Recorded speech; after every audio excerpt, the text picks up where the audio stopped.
अस्सलामुअलैकुम वरहमतुल्लाहि वबरकातुह। वालेकुम अस्सलाम वरहमतुल्लाहि वबरकातुह। खैरियत? अल्हम्दुलिल्लाह। आप कैसी हो? अल्हम्दुलिल्लाह। बोलो। अस्सलामुअलैकुम वरहमतुल्लाहि वबरकातुह। वालेकुम अस्सलाम वरहमतुल्लाहि वबरकातुह। खैरियत? अल्हम्दुलिल्लाह। आप कैसी हो? अल्हम्दुलिल्लाह। आइए आइए बैठिए।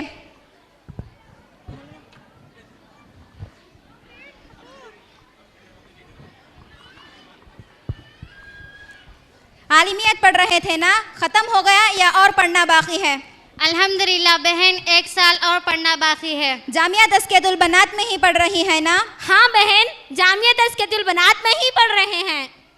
क्या बात है, उदास लग रही हो? क्या बताऊं बहन, आज सुबह ही मेरी पड़ोसन का इंतकाल हो गया है। अभी मैं मैयत के पास जाने ही वाली थी कि आप दोनों आ गए। इन्ना लिल्लाहि व इन्ना इलैहि राजिऊन। कैसे इंतकाल हुआ बहन? रात तक तो ठीक ठाक थे, अचानक सुबह में खबर मिली कि उनका इंतकाल हो गया है।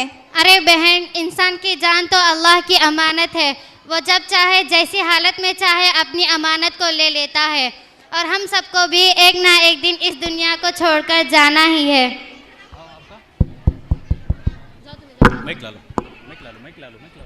कहने गई थी, पानी नहलाने वाले कौन मिलेश नहीं करते। आजकल मुर्दे को पानी नहलाने वाले बहुत मुश्किल से मिलती ही, मिले तो भी पैसे खूब लूटती ही, 10-15 हज़ार खर्चा आता है। हाँ सही बोलेगे माँ, लेट होता हल को जब तक तेरे घर में पढ़ेंगे वल को आई थी। कौन की आईनात है तो सके? मेरे मामू के बच्चे लो, आप बैठता हो। नहीं ले, मैं जाती हूँ, दरवाजा डाल ले। क्या अच्छा की लो। बात करती थी तो कर ले। अच्छा लो आप। अरे बहन, कौन आए थे दरवाजे पर? अरे मेरी बहन, मेरी एक पड़ोसी आई थी और वो कह रही थी कि मैयत को पानी नहलाने वाले अब तक नहीं मिले। अरे बहन, ये कौन सी बड़ी बात है? क्या उनके खुद के घर वालों में कोई पढ़े लिखे नहीं है जो नहलाने के काबिल हो? हाँ हाँ बहन, ऐसी तो कोई बात नहीं है। उनके घर में पूरे के पूरे बड़े बड़े ग्रेजुएशन कर चुके हैं। ऐसे तो अनपढ़ कोई नहीं है। एक बेटी टीचर है और एक बेटी डॉक्टर है और एक बेटी इंजीनियर है। अरे बहन सुनो तो ज़रा, मैं दुनिया की डिग्रियों के बारे में नहीं पूछ रही हूँ, बल्कि मैं तो दीनी इल्म के बारे में पूछ रही हूँ। वैसे तो उन्हें दीनी तालीम के बारे में बहुत कम मालूमात है। अच्छा बहन, ऐसे तो बहुत सारे बातें हैं, लेकिन अब हमको मैयत को जल्दी से पानी नहलाना और उनके हकीकी घर तक पहुंचाने का इंतज़ाम कर लेंगे, क्योंकि हमारा मदरसा जामिया तज़कियतुल बनात के अंदर इन तमाम मसाइल को सिखाया गया है और हमसे वादा भी लिया गया है कि हम भी हमारे पड़ोसी में जहाँ भी मैयत हो जाती है तो हम उनका ज़रूर साथ देंगे। अच्छा अच्छा ठीक है बहन, मैं आप दोनों को मैयत के घर तक पहुंचाती हूँ। पे जो देखने को मिलता है वो क्या बोले तो रोना धोना। तो इस सिलसिले में देखिए, बच्चियां हम लोगों को बताएंगे इंशाअल्लाह कि वाकई में मैयत होने पर क्या रवैया होना चाहिए इंसान का। चलिए शुरू कर दीजिए।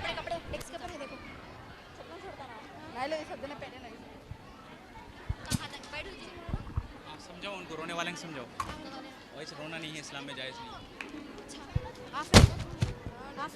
जी रोने वाले रोगे। देखिए, रोने का तरीक़ा ऐसा ही होता है आमतौर पर। एक तरफ तो जनाजे को मारते हैं, धक्के देते हैं, तेरे को नहीं आना था मौत, तू मेरे को आना था, तो कहीं चले गई, ये तजल्ली आ गया अम्मा। ये मांगे कितना काम हो गया। बस शुरू करो, समझाना शुरू करो, समझाना शुरू करो। अब अरे बहन रुक जाइए, ये आप क्या कर रहे हैं? मैं समझ सकती हूँ कि आप सभी लोगों को आपके अपने को खोने का गम होगा, बहुत तकलीफ हो रही होगी, लेकिन इसका ये बिल्कुल भी मतलब नहीं है कि आप लोग अपने छातियों पर मारे या गालों को पीटे। या चीखे चिल्लाए। ये सब करने से पहले एक बार हमारे प्यारे नबी हज़रत मोहम्मद सल्लल्लाहु अलैहि वसल्लम का ये फरमान सुन लीजिए। वो हम में से नहीं है जो किसी के मर जाने पर अपने छातियों को मारते या गालों को पीटते, या जाहिलों की तरह चीखते या चिल्लाते। ऐ मेरी बहनों, ये आप क्या कर रही हैं? मैयत के पास बैठकर मैयत के ऊपर कुरान पढ़कर बख्शना इस मकसद से कि कुरान पढ़ना बिदअत है। ना तो आप सल्लल्लाहु अलैहि वसल्लम के इंतकाल पर किसी ने ऐसा पढ़ा था, और ना ही सहाबा के इंतकाल पर ताबई ने ऐसा पढ़ा था, और ना ही ताबई के इंतकाल पर तब्बे ताबई ने ऐसा पढ़ा था। इसी तरह मैयत के पास बैठकर मैयत के ऊपर कुरान पढ़कर बख्शना इस मकसद से कि कुरान पढ़ने की दलील दूर दूर तक नहीं मिलती। अब देखिए आप लोगों के सामने मैयत का तरीक़ा क्या है, इंशाअल्लाह जामिया तज़किरतुल बनात के तालिबात आप लोगों के सामने पेश करने जा रही हैं। सबसे पहले करना ये है कि एक बड़ी चादर रखनी है। रखने के बाद ऊपर का कपड़ा हाथा में से बाहर निकालना, आस्तीना में से बाहर निकालना, वो भी एक मैयत का, ये तो पॉसिबल नहीं है। तो इस वास्ते क्या करना है, खैंची लेके कट कर देना है। तो अभी एक तालिबा बाकायदा खैंची लेकर ऊपर का कपड़ा कट कर देंगे, और नीचे का जो इज़ार होता है उसको बआसानी निकाल सकते हैं, वो निकालने का तरीक़ा बता दिया जाएगा। कट कर दो पहले, सीधर कैंची ले लो, कैंची ले लो। अल्लाह के नबी सल्लल्लाहु अलैहि वसल्लम आम तौर पे जो गुस्ल जनाबत का जो तरीक़ा होता है वही तरीक़ा जनाजे के गुस्ल का भी बताए हैं। उसका इसका अलग अलग क्या भी नहीं है। बस क्या बोले तो वो ज़िंदा आदमी रहने की वजह से कुल्ली करना आसान है, नाक में पानी चढ़ाना आसान है। अब इसमें क्या होता है, बस दूसरे आदमी को करना पड़ता है।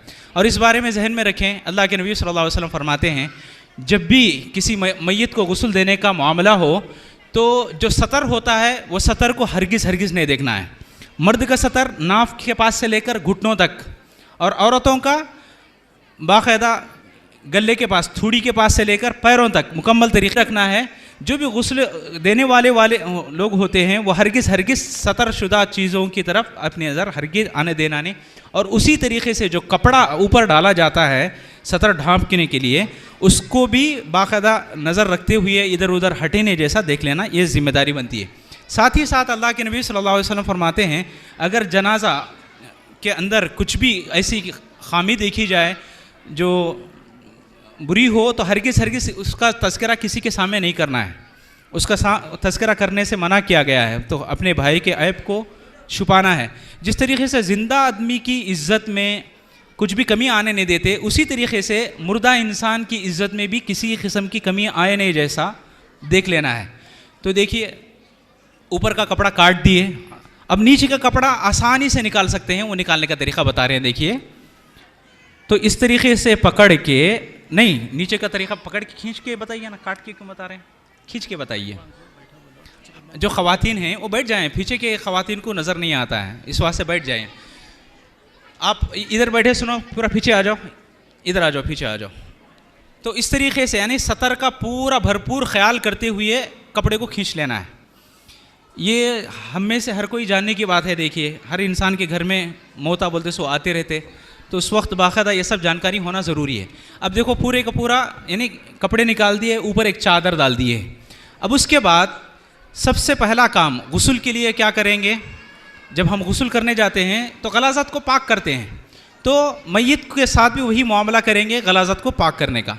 इंसान को जब भी लिटाते हैं तो उसकी जो आंतें होती हैं वो पूरा फ्री हो जाती हैं। तो जैसे ही उठा के बिठाते हैं और हल्का सा पेट में एक ज़ोर लगाते हैं तो जो भी गलीसपन रहेगा वो सब का सब बाहर आएगा। बाहर आने के बाद मैयत को थोड़ा करवट करके जो भी गलाज़त है उस पर पानी मार के साफ़ कर देंगे। उसके बाद फिर सीधा लिटा दे के बाकायदा जो नहलाने वाले रहते उन्होंने अपने हाथ को दस्ताने पहनना, यानी बोल तो कपड़ा लगाना, बग़ैर किसी चीज़ को लगाए मैयत को हाथ लगाने से मना किया गया है ख़ास तौर पर। तो लिहाजा इस बात का भी ख्याल रखना है। तो एक कपड़ा लेके अपने हाथ को बांध के पूरी गलाज़त साफ़ करने की कोशिश करना है। तो चलिए आगे बढ़ते हैं। उसके बाद गुस्ल जनाबत में और मैयत के जनाजे के गुस्ल के बारे में क्या भी बड़ा डिफरेंट नहीं है। तो उसी तरीके से हाथ धो देना है जिस तरीके से गुस्ल जनाबत के वक्त हाथ धोते हैं। तो बच्चियाँ दिखाते हैं, देखिए हाथ धोकर बाकायदा शुरू कर लीजिए। तो हाथ के उंगलियों के बीच में जहाँ कहीं भी गलीसपन रहता है सब कुछ साफ़ कर देना है। उसके बाद क्या करते हैं, कुल्ली करते हैं ना। तो कुल्ली करते वक्त वो तो मैयत है, नहीं कर पाएंगे। तो दो तरीक़े हैं, या तो उनके होंठ भिगा दो, या नहीं बोल तो किसी कपड़े को लेकर अपनी उंगली में लपेट के बाकायदा मुंह के अंदर जो भी जल्लू इस किस्म की चीज़ रहती है उसको एक साथ निकाल दो। उसके बाद नाक की सफाई करना की ज़रूरत पेश आ रही हो तो उस वक्त रुई में काड़ी को रुई लपेट के बाकायदा नाक साफ़ कर दें। उसके बाद आम तौर पर जो तरीक़ा बताया गया, चेहरा धोना है तो चेहरा धोइए। तो चेहरा धोते वक्त बाकायदा पानी सीधा जाके बालों पे भी गिरेगा, तो गिरने दीजिए। अब उसके बाद वज़ू में क्या करते हैं, हाथों को धोते हैं। तो हाथों को बराबर जिस तरीके से धोया जाता है उसी तरीके से। और गुस्ल जनाबत में क्या करते हैं, सर का मसा करने की जगह में बाकायदा पानी उंडेलना शुरू कर लेते हैं अपने जिस्म को। तो जनाजे के साथ भी वही मामला करना है। तो सर का मसा करने की जगह में सर को धोने देना है पहले। और अल्लाह के नबी सल्लल्लाहु अलैहि वसल्लम की साहबजादी जब इंतकाल कर गई थी तो अल्लाह के नबी सल्लल्लाहु अलैहि वसल्लम बाकायदा बताए थे कि सर को अच्छा धो लो, और जो गुस्ल का पानी रहता ना, पानी गर्म करते वक्त बेरी का पत्ता डालना, और आखिरी में जब पानी डालेंगे तो उस वक्त काफूर डालना, ये सुन्नत से साबित है। तो जैसे ही सर को पूरा धो दिए तो धोने के बाद पूरे जिस्म को पाक को साफ़ करना शुरू कर देंगे। पहले सीधे जानिब को भिगाएंगे, सीधे जानिब को ख़ास तौर पर पाक को साफ़ करेंगे, फिर बाएं जानिब को पाक को साफ़ करेंगे। तो मुकम्मल तरीके से देखिए, इसी तरीके से, यानी कपड़े के नीचे से कपड़ा क्या है ऊपर रखेंगे और कपड़े के अंदर से क्या है पाक साफ़ करते जाएंगे, और पानी डालने वाले बाकायदा कपड़े के ऊपर से ही डालते जाएंगे। तो इसी तरीके से पूरा गुस्ल देना है। बाकायदा करवट लेकर उस तरफ भी, और करवट जब भी लेते हैं या कुछ भी ये करते हैं तो उस वक्त मुकम्मल तरीके से क्या बोलते हैं, पर्दे का एहतमाम या सतर का एहतमाम करते हुए करेंगे। तो इस तरीके से, उसी तरीके जिस तरीके से दाएं तरफ करें उस तरफ बाएं तरफ भी सेम वैसे ही किया जाएगा। अब ये पूरा होने के बाद आखिरी में क्या करेंगे, पैरों को धो देंगे, क्योंकि गुस्ल जनाबत का यही तरीक़ा सुन्नत से साबित है कि आखिरी वक्त में पैरों को धो लिया जाएगा। सही बुखारी की हदीस आती है। तो इसी तरीके से आखिरी में पैरों को धो देंगे। उसके बाद कपड़ा लेकर बाकायदा पोंछा जाएगा। तो पोंछने वाला कपड़ा ले लीजिए, और वो जो चादर है उसको किस तरीके से निकालेंगे वो बता दीजिए। वो जो ऊपर कपड़ा है वो पूरा भीगा हुआ है, तो भीगे कपड़े को निकालना है। तो निकालने का तरीका क्या होना चाहिए, तो भीगे हुए कपड़े को निकालने का तरीका ये है, देखिए बच्चियां जो दिखा रहे हैं।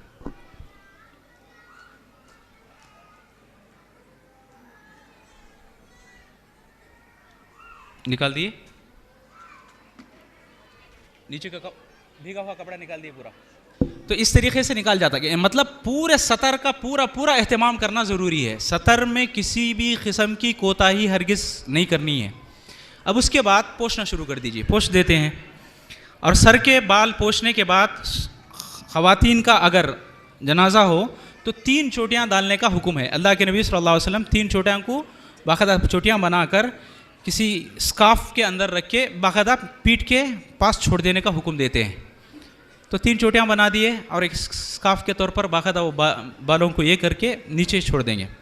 और एक तरीक़ा ये भी है कि जैसे ही हमें गुस्ल दिए उस जगह से जनाजे का कफन करने के वास्ते एक अलग जगह रखे तो बड़ा मुनासिब रहेगा। वो अलग जगह के पूरे कपड़े बिछा दीजिए एक मरतबा सबको दिखाते हुए। एक काम करो,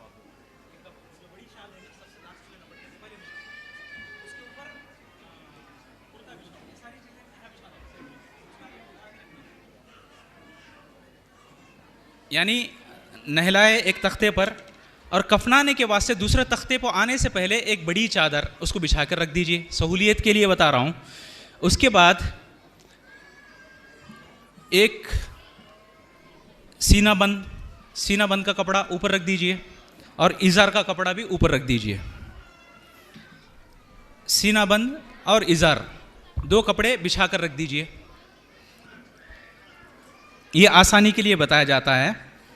पहले ही इस तरीके से कर लेंगे तो बड़ी आसानी के साथ मामले को निपटा सकते हैं। जरा जल्दी कर लें, इज़ार के लिए और सीना बंद के लिए। और कुर्ता जो है पहले रख दो, इसके ऊपर रखो, कुर्ता इस तरफ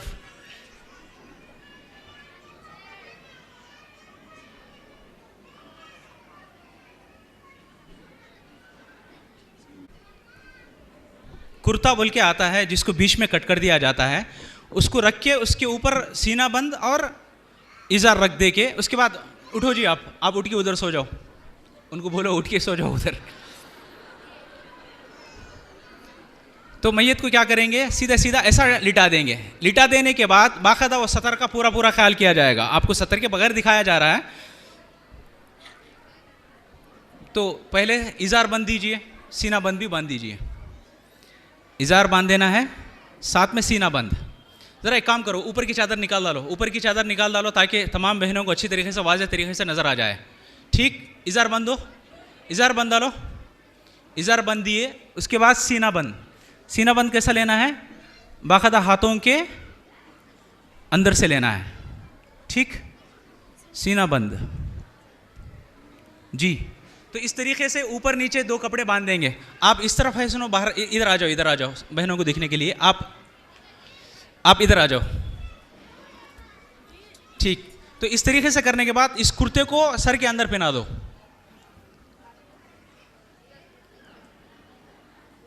ये तरीक़ेकार रहेगा। कुर्ते को डालने के बाद बालों को आप कपड़ा लगाए ही नहीं, लगा के वो बाकायदा चोटी को पीठ के नीचे डाल दीजिए। अल्लाह के नबी सल्लल्लाहु अलैहि वसल्लम बाकायदा अपनी चादर निकाल कर दिए थे अपनी बेटी को जब दफनाया जा रहा था, कफनाया जा रहा था उस वक्त। तो बाकायदा चोटियों को इस तरीके से करके स्काफ में पूरा पीठ के पीछे डाल देना है। अब उसके बाद आखिरी काम जी, लपेट दीजिए।